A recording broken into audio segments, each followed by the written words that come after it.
Anime यानी demon slayer के writer और यूफोटेबल स्टूडियो दोनों ने ही अपने काम को बहुत अच्छे तरीके से किया है, लेकिन कुछ चीजें ऐसी हैं जो कि राइटर की तरफ से मिस्टेक्स थी और कुछ स्टूडियो की तरफ से। अब शायद ही तुम्हें पता हो कि राइटर ने इस सीरीज को ड्रा करते हुए एक बहुत इंपॉर्टेंट चीज मिस कर दी। अब इतने गौर से भी ना सुनो, ये सिर्फ मुझे लगता है, और वो है एंडिंग और हाइप क्रिएट करना। हाँ सीरियसली मैं ये कहना तो नहीं चाहता था, लेकिन क्या करूँ। अब इस एनिमे के कुछ सीन्स तुमने भी देखे होंगे और वो देखकर तुमने भी यही कहा होगा कि इसको ऐसे एंड नहीं करना चाहिए था, या इस जगह पे इतनी हाइप क्रिएट करनी चाहिए थी, जो कि राइटर ने की नहीं। जिसकी सबसे बड़ी एग्जांपल ये वाला सीन आ जाता है जहाँ मुजान को डिफरेंट एंगल से 100 बार दिखाया जाता है, बट इसको राइटर ने ड्रा करना था। लाइक तुम एक मंगाका और तुमने अपने एनिमे की एंडिंग आर्क्स को स्टार्ट करना है और उसी जगह पे तुमने अपने विलन को भी शो कराना है ताकि एक हाइप तो क्रिएट हो ना। लेकिन इसके राइटर ने बस एक ही पैनल ड्रा करके छोड़ दिया और इसी वजह से मुजान की एंट्री कुछ लोगों को अच्छी नहीं लगी। इसी तरह सीजन 3 की एंडिंग में भी थोड़ा सा चेंज था और सीजन 4 की एंडिंग तो एकदम एपिक थी। जिस तरह स्टूडियो वालों ने म्यूजिक ऐड किया था और जिस तरह इन्होंने कुछ पैनल्स के डायरेक्शन को चेंज कर दिया था,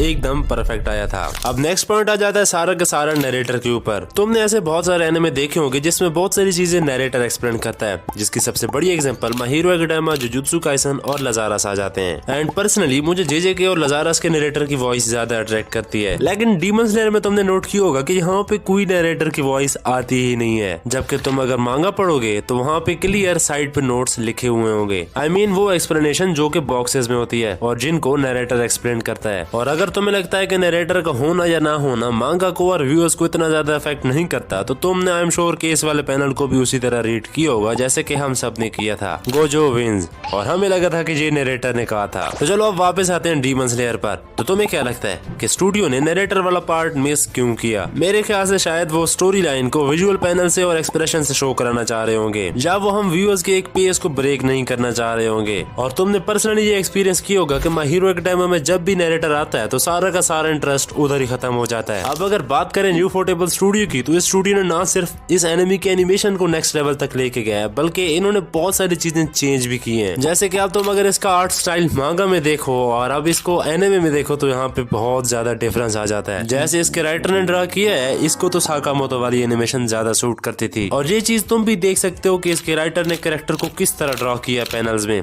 बट स्टूडियो ने हर एक बुरे एंगल को परफेक्ट एंगल में ड्रा किया है। एंड ऑफ कोर्स ये सब एनिमे को और ज्यादा अट्रैक्टिव वे में दिखाने के लिए किया है। जैसे कि यूफोटेबल कुछ सीन्स बहुत ज्यादा अच्छे एनिमेट कर देता है। अब सीजन 2 की लास्ट फाइट को ही देख लो, मांगा में इसको इतना डिटेल से ड्रा नहीं किया गया था जितना कि यूफोटेबल ने अपना दिमाग लगा के इसको अच्छा एनिमेट कर दिया है। नेक्स्ट हम बात करेंगे मुजान की एंट्री पर, और मैं ये भी ऐड कर दूं कि सीन पे बहुत बातें हुई थी। अब एक्चुअल में हुआ क्या था मांगा में, सानमे को डीमंस का पता चलता है और फिर उसी पैनल में ही वो सीन चेंज करके मेंशन पर ले आते हैं और मुजान के फीट को दिखाकर दोनों आमने सामने हाय हेलो करने लग जाते हैं। और इधर यूफोटेबल ने क्या किया, जहाँ 2 सेकंड्स का काम था वहाँ पूरे 2 मिनट से भी ज्यादा एनिमेट कर दिया। और बात यहीं खत्म नहीं होती, जब यूफोटेबल जैसे स्टूडियो ने इस तरह की ट्रांजिशन मुजान पर लगाई तो सारा का सारा और माइनस कर दिया अपना, मुजान का नहीं स्टूडियो का, इसका तो ऑलरेडी माइनस है। और जब एक ही सीन को 4-5 एंगल से बार बार दिखाया, अरे भाई इतना तो गोपी को भी नहीं दिखाते जितना तुमने मुजान को दिखाया है। बट यूफोटेबल की एक बात तो माननी पड़ेगी,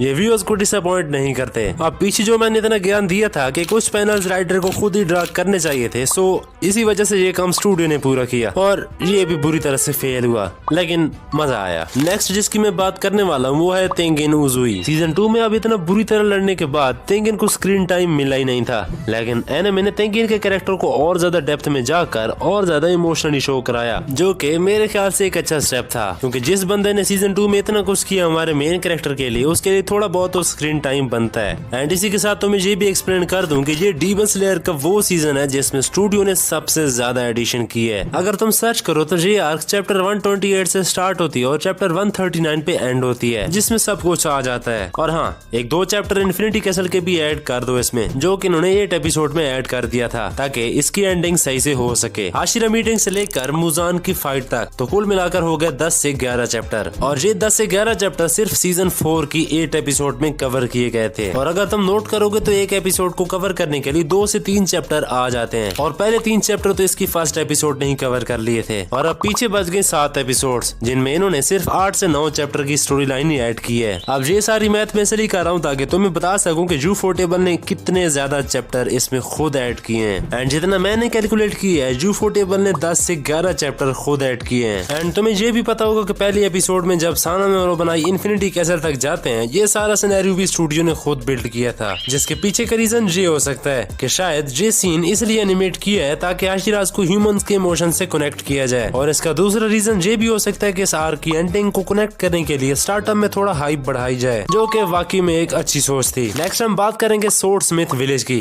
अब जैसे कि तुम्हें पता है कि इसकी मांगा बहुत चैटी है, तो इन्हें बहुत सारी जगहों से ट्रिमिंग करनी पड़ती है ताकि जो फजूल डायलॉग्स हैं उन पे टाइम वेस्ट ना किया जाए, और जो डायलॉग बुरे हैं उनको रिप्लेस कर दिया जाए या बिल्कुल ही कट कर दिया जाए। लेकिन जिस जगह चीजों को इम्प्रूव करना पड़ता है वो जरूर करते हैं, जैसे कि एनिमे में हागा नेज़ुको को ज्यादा अच्छे तरीके से दिखाया गया है एज कम्पेयर टू मांगा। इसी तरह आओई के कुछ वर्ड्स जो कि स्टूडियो वाले अच्छे नहीं समझते थे उनको कट करके न्यू वर्ड दे दिए। और अगर तुम इसकी मांगा को नोट करो तो ये बहुत ज्यादा चैटी है, स्पेशली किसी फाइट के बाद। अब अगर थोड़ी देर पहले सीजन 3 की बात चली रही थी तो तुमने इन चीजों को भी शायद नोट किया हो। पहले बता दूं कि जे पॉइंट्स इतना ज्यादा स्टोरी पे इम्पैक्ट नहीं डालते, लेकिन अगर यूफोटेबल ने मांगा को चेस किया होता तो सही रहता। लेकिन उन्होंने कुछ चीजें ऐसी की हैं जो कि खुद ऑथर को ही करनी चाहिए थी। अब इस सीन को देख लो, जब काराकू सारी बिल्डिंग को स्कैटर कर देता है तो तांजिरो को एक्शन में दिखाने के बाद तांजिरो नेज़ुको की मदद करने जाता है, बट मांगा में तांजिरो की बजाय गेंजा होता है जो कि नेज़ुको की मदद करता है। और तुम्हें पता है कि स्टूडियो ने सही काम किया है, क्योंकि मैंने तुम्हें पहले भी बता रखा है कि स्टूडियो उन इमोशंस और बॉन्ड्स को कंप्लीट करता है जिनका कंप्लीट होना बनता होता है। सेम इसी तरह की छोटी मोटी चेंजेस इन्होंने इस फाइट में भी की है। जब मून 4 रूम में एंटर होता है तो तब हर कोई इसको पेलने में लगा होता है, लेकिन मेरे समेत तुम सबने ये चीज नोटिस नहीं की होगी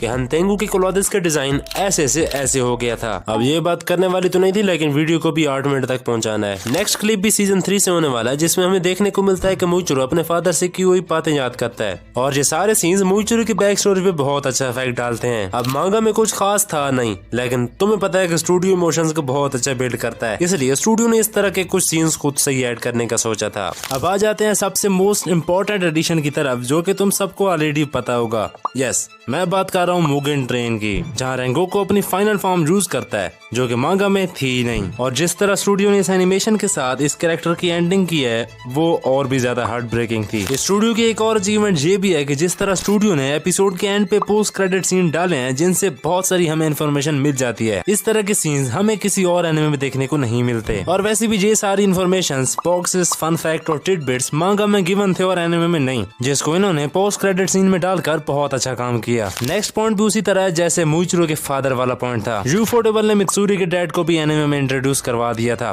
जो कि मांगा में दिखाया भी नहीं गया था। एंड क्या तुम्हें पता है कि तेंगिन की सोर्ड में एक ऐसी एबिलिटी है जो कि एक्सप्लोजन करती है। तुम लोगों ने इसकी लास्ट एपिसोड में देखा होगा कि जब इन दोनों को क्लैश होता है तो सिर्फ सोर्ड्स का ही क्लैश होता है, लेकिन उसके साथ साथ बहुत सारे छोटे छोटे एक्सप्लोजन भी होते हैं जो कि तेंगिन की सोर्ड की वजह से आते हैं। मांगा में इसको नरेटर बताता है, बट एनिमे इसको मिस कर गया क्योंकि नरेटर नहीं है। नेक्स्ट पॉइंट इस वीडियो का लास्ट पॉइंट और मेरा फेवरेट भी, जिसमें एक और एडिशनल सीन को दिखाया जाता है मांगा से हटकर, जहाँ पे ये सारे डीमन स्लेयर्स इतनी हार्ड ट्रेनिंग से हटकर पेपर प्लेन उड़ा रहे होते हैं, जो कि एक्चुअली में एक बहुत ही होलसम मोमेंट था। जहाँ हर जगह पे इतनी सख्त ट्रेनिंग से हर कोई गुजरा होता है, वहीं इस सीन को ऐड करना एक टाइप की सेटिस्फेक्शन और रिलैक्सेशन वाला काम कर देता है। और इस वीडियो को देखने के बाद चले ना जाना, सब्सक्राइब करके जाना और लाइक भी।